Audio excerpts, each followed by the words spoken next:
Hola, bienvenidos a la primera sesión del 2021 de este curso bíblico de la parroquia de Santísimo Redentor.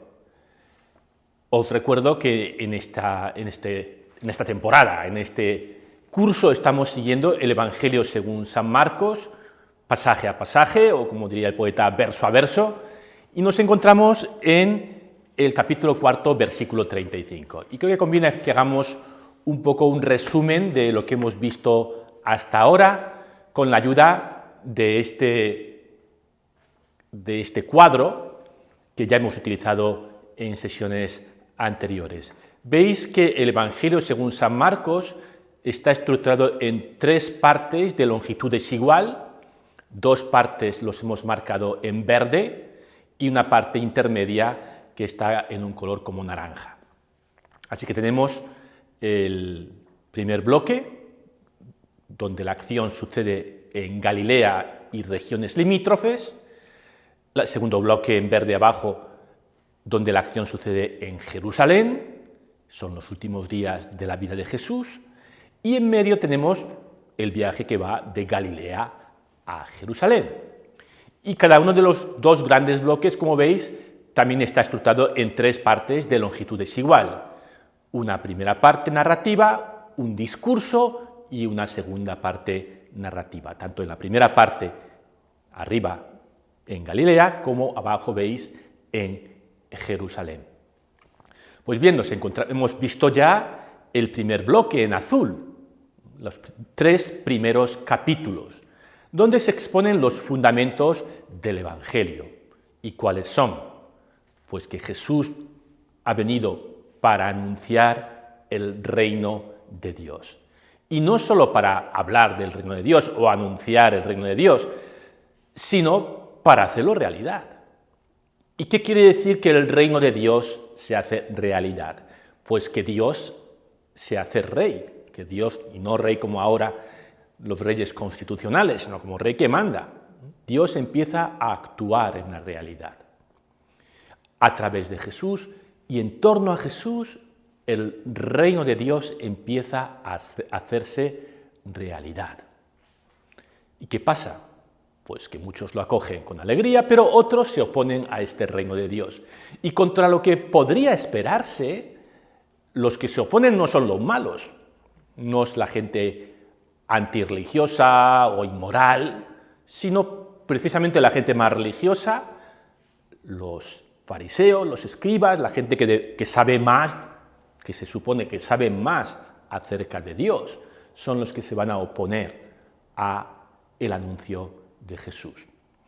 Y como respuesta a esta oposición, Jesús genera una comunidad alternativa, un nuevo Israel fundado sobre 12 apóstoles. Recordemos que el Israel original está fundado sobre los 12 patriarcas, pues ahora tenemos 12 apóstoles que hacen las veces de los 12 patriarcas, y una nueva familia, basada no en lazos de sangre, sino en hacer la voluntad de Dios, como vimos en uno de los episodios anteriores. Así que a través de estos 3 hilos, anuncio e inauguración del reino de Dios, oposición y alternativa, tenemos las trenzas, los mimbres con los que está presentado los principios básicos, los elementos fundamentales de la misión de Cristo. Después de esos 3 capítulos hemos visto que hay un discurso en parábolas sobre el reino de Dios, sobre el crecimiento del reino de Dios, utilizando las metáforas, sobre todo metáforas de la semilla que crece.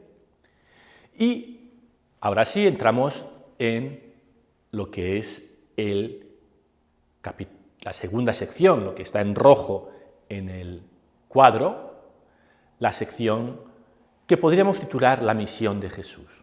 Porque ahora empiezan los viajes, empieza el salir de esa región, de esa patria, ¿no?, que es Galilea, hacia otras regiones limítrofes. Y ahora se hace interesante o imprescindible tener en cuenta el mapa de Galilea. Así que ponemos el mapa de Galilea. Veis que Galilea es una región que está al norte de Judea y de Samaria. En realidad, Judea y Samaria en aquella época formaban una única unidad política y Galilea era una unidad política distinta, puesto que en la época, cuando Jesús era niño, gobernaba Herodes, muy pequeño. Cuando Jesús nació, todo, Galilea, Judea y más regiones limítrofes estaban bajo el mando de Herodes el Grande. Cuando Herodes el Grande muere, Jesús tendría 4 o 5 años, su reino es dividido entre sus hijos, entre sus 4 hijos. 2 de los hijos reciben 2 trozos más grandes. Está Galilea, que lo hereda Herodes Antipas, y Judea, que lo hereda Herodes Arquelao. Lo que pasa es que en el 6 después de Cristo, los romanos se hacen con el control directo de lo que había sido el territorio de Herodes Arquelao. Así que cuando Jesús es adulto tenemos una región semi-independiente, aunque por supuesto sometido al imperio, pero con un virrey, con un tetrarca, que es Herodes Antipas, Galilea, al norte, y otro territorio controlado directamente por los romanos, que es Judea. Y veis que Galilea está rodeada, bueno, por el sur conecta con el territorio de Samaria. Samaria, repito, forma parte de la unidad política de Judea, es decir, que por el sur limita con una región que está habitada por samaritanos. Hablaremos de los samaritanos más adelante, pero basta decir que los samaritanos y los judíos eran casi lo mismo, pero estaban peleados. Poco como hasta hace poco los católicos y los protestantes. Creemos casi las mismas cosas, pero estábamos peleados, ¿no? Incluso en el caso de samaritanos y judíos, a muerte. Y así que por el sur, Samaria.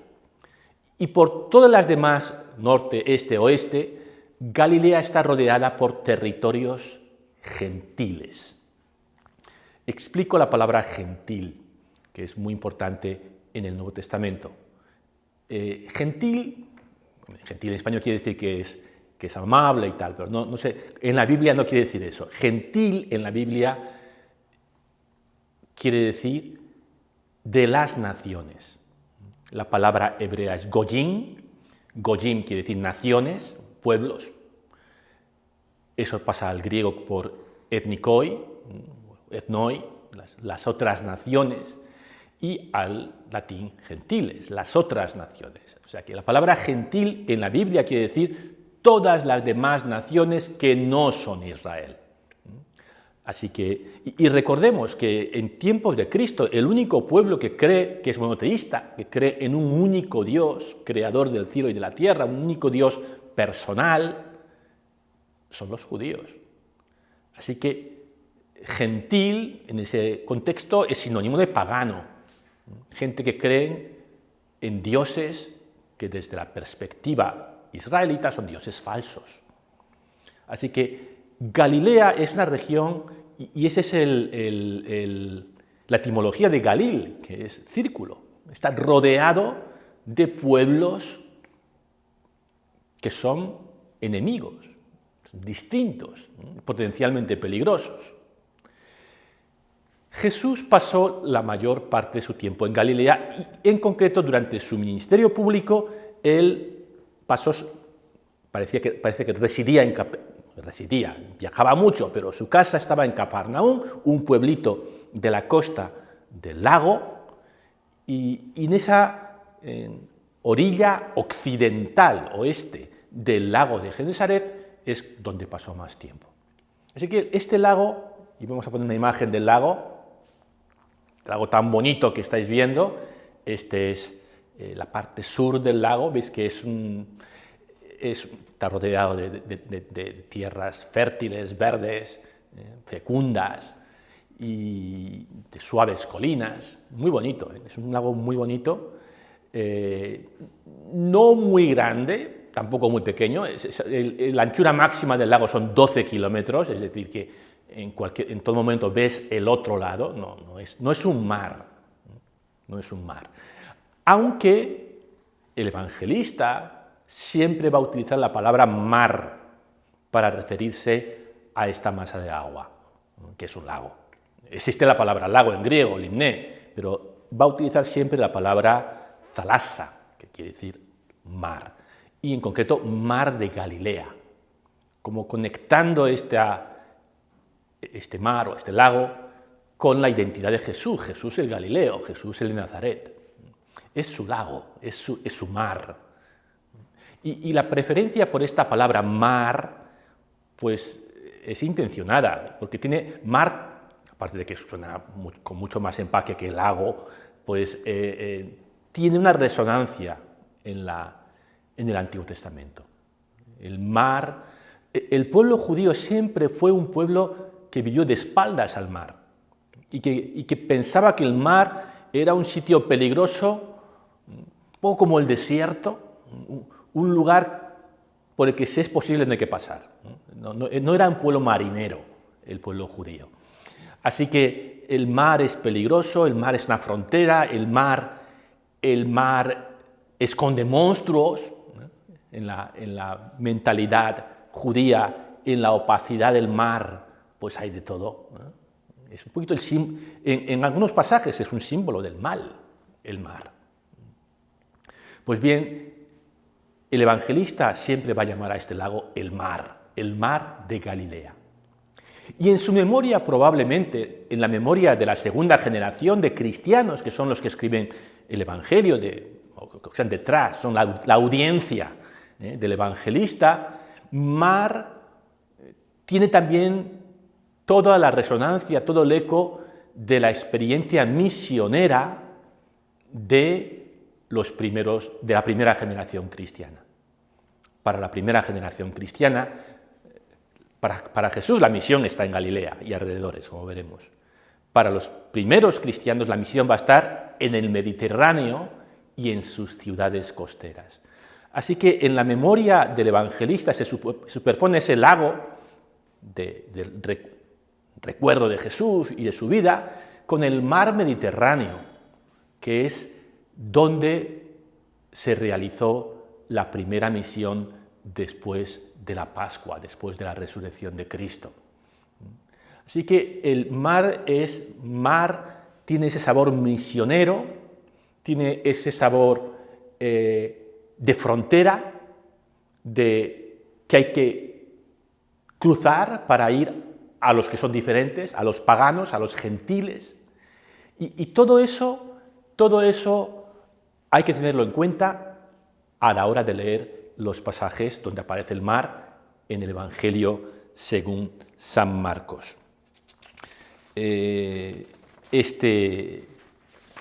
Así que vamos a ir ya a la lectura del primer pasaje de esta sección, en el capítulo 4, versículo 35. Atentos a la primera frase de Jesús en esta sección, que es muy importante. Voy a leerlo. Al atardecer de ese mismo día les dijo: crucemos a la otra orilla. Ellos, dejando la multitud, lo llevaron a la barca como estaba. Había otras barcas junto a la suya. Entonces se desató un fuerte vendaval y las olas entraban en la barca que se iba llenando de agua. Jesús estaba en la popa, durmiendo sobre el cabezal. Lo despertaron y le dijeron: Maestro, ¿no te importa que nos ahoguemos? Despertándose, él increpó al viento y dijo al mar: Silencio, cállate. El viento se aplacó y sobrevino una gran calma. Después les dijo: ¿por qué tenéis miedo? ¿Cómo no tenéis fe? Entonces quedaron atemorizados y se decían unos a otros: ¿quién es este que hasta el viento y el mar le obedecen? Jesús se embarca hacia lo desconocido, lo diferente, hacia un país extranjero habitado por paganos, por gente que cree en otros dioses. Y tal cruce tiene sus riesgos. Esta tormenta tiene ese valor simbólico, ¿no? Cuando vas al encuentro del diferente, entras en crisis, ¿no? Empieza a haber una tormenta que te sacude. Y Jesús parece dormir. Y cuando le despiertas, Él dice, no tengáis miedo.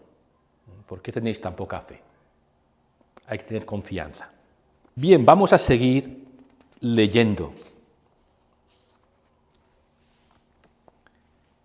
Por cierto, Jesús dice, o al final de este pasaje que hemos leído, dicen unos a otros, ¿quién es este que hasta el viento y el mar le obedecen? Esta es la forma típica de Marcos de presentarnos su cristología. Marcos no te va a decir, Jesús es el Hijo de Dios, pero la gente se pregunta, ¿no? ¿Pero quién es este que le obedece hasta el viento y el mar? Seguimos leyendo. Llegaron a la otra orilla del mar, a la región de los Gerasenos. Apenas Jesús desembarcó, le salió al encuentro desde el cementerio un hombre poseído por un espíritu impuro. Habitaba en los sepulcros y nadie podía sujetarlo, ni siquiera con cadenas. Muchas veces lo habían atado con grillos y cadenas, pero él había roto las cadenas y destrozado los grillos, y nadie podía dominarlo. Día y noche vagaba en los sepulcros y por la montaña, dando alaridos e hiriéndose con piedras. Al ver de lejos a Jesús, vino corriendo a postrarse ante él, gritando con fuerza, ¿qué quieres de mí, Jesús, Hijo de Dios el Altísimo? Te conjuro por Dios, no me atormentes. Porque Jesús le había dicho, sal de ese hombre, espíritu impuro. Después le preguntó, ¿cuál es tu nombre? Él respondió, mi nombre es Legión, porque somos muchos. Nada más desembarcar, Jesús se encuentra con un endemoniado, y no con cualquier endemoniado, con el endemoniado más terrorífico que encontraremos en este Evangelio. No en vano, estamos en territorio pagano y aquí el demonio campa a sus anchas. Pero tampoco este territorio, habitado por no creyentes, está dejado de la mano de Dios, no está fuera del alcance del reino de Dios que Jesús viene a traer. Y Jesús va a exorcizar, va a curar a este poseído. Se ha especulado mucho sobre el nombre de este demonio. Imagínense, ¿no? Legión es el nombre del demonio. Imagínense una película de la guerra del Vietnam. Y entonces de la selva aparece un vietnamita loco y tal, poseído por el demonio, y cuando le preguntan cómo te llamas, dice, ¿cuál es tu nombre? Y el demonio dice, somos los marines. Viendo esa película, el espectador sospecharía que ese nombre no está ahí simplemente porque eran muchos demonios, sino como una referencia política, como la invasión norteamericana ha enloquecido al pueblo del Vietnam. ¿Está haciendo lo mismo? ¿Está haciendo eso Marcos? Puede ser. Yo creo que es una importante posibilidad que hay que considerar. Pero lo está haciendo de una manera críptica, de una manera velada. Y lo malo de las referencias crípticas y veladas es que no son claras, ¿no? No podemos estar seguros de que esta era la intención de Marcos, pero bien podía haber sido una referencia política a la situación de dominio que enloquece a los pueblos, ¿no? Bien, vamos a seguir leyendo. Y le rogaba con insistencia que no lo expulsara de aquella región. Había allí una gran piara de cerdos que estaba paciendo en la montaña. Los espíritus impuros suplicaron a Jesús: «Envíanos a los cerdos para que entremos en ellos». Él se lo permitió. Entonces los espíritus impuros salieron de aquel hombre, entraron en los cerdos y desde lo alto del acantilado toda la piara, unos 2000 animales, se precipitó al mar y se ahogó. Los cuidadores huyeron y difundieron la noticia en la ciudad y en los poblados. La gente fue a ver qué había sucedido. Cuando llegaron a donde estaba Jesús, vieron sentado, vestido y en su sano juicio al que había estado poseído por aquella legión, y se llenaron de temor. Los testigos del hecho les contaron lo que había sucedido con el endemoniado y con los cerdos. Entonces empezaron a pedir a Jesús que se alejara de su territorio. Los cerdos no pacen en territorio judío, animales impuros que además no se pueden comer. En cambio, forman parte del paisaje en esta tierra pagana. Y el resultado final de este exorcismo de Jesús es un hombre sano, un hombre vestido y en su sano juicio, dice el Evangelio, 2000 cerdos muertos. Y los habitantes de aquel lugar prefieren 2000 cerdos vivos y un hombre enloquecido. Y le piden a Jesús que se marche. Márchate, por favor, no nos interesas. Aceptar el reino de Dios, aceptar vivir en la libertad que Él nos trae, vivir en nuestro sano juicio, vivir en salud espiritual y mental. Y tiene a veces un precio, siempre viene con un precio a pagar. Quizás una vida más sencilla, ¿no? Sin tanta opulencia. ¿Lo quieres o no lo quieres? Y los habitantes de aquel lugar dicen: mira, Jesús, márchate, por favor, no nos interesas. Y Jesús se marcha, no se queda ahí a la fuerza. Vamos a leer el final de este pasaje. Jesús está a punto de embarcarse de nuevo para regresar a su parte del lago, a su país. Leo. En el momento de embarcarse, el hombre que había estado endemoniado le pidió que lo dejara quedarse con él. Jesús no se lo permitió, sino que le dijo: vete a tu casa con tu familia y anúnciales todo lo que el Señor hizo contigo al compadecerse de ti. El hombre se fue y comenzó a proclamar por la región de la Decápolis lo que Jesús había hecho por él, y todos quedaban admirados. El ex endemoniado quiere seguir a Jesús, quiere pertenecer al grupo de sus discípulos, y Jesús dice: no, mira, quédate en tu tierra. Y ahí en su tierra, que es la Decápolis era una confederación de 10 ciudades-estado, siempre bajo el paraguas del Imperio Romano, que ocupaba aquella parte del lago, de las orillas, que se encontraba al este del lago de Genesaret, del mar de Galilea. Y este hombre se convierte en un misionero, en el primer misionero de aquellas tierras gentiles, de aquellas tierras paganas. Lo dejamos aquí y vamos con la pregunta.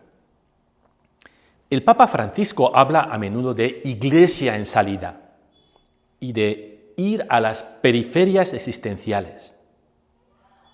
En el pasaje de hoy, Jesús va en misión a una tierra extranjera. ¿A qué periferias existenciales somos llamados a ir? ¿A qué ambiente distinto o con qué grupo de personas que no comparten nuestras creencias. Somos enviados. ¿A quién somos enviados en misión?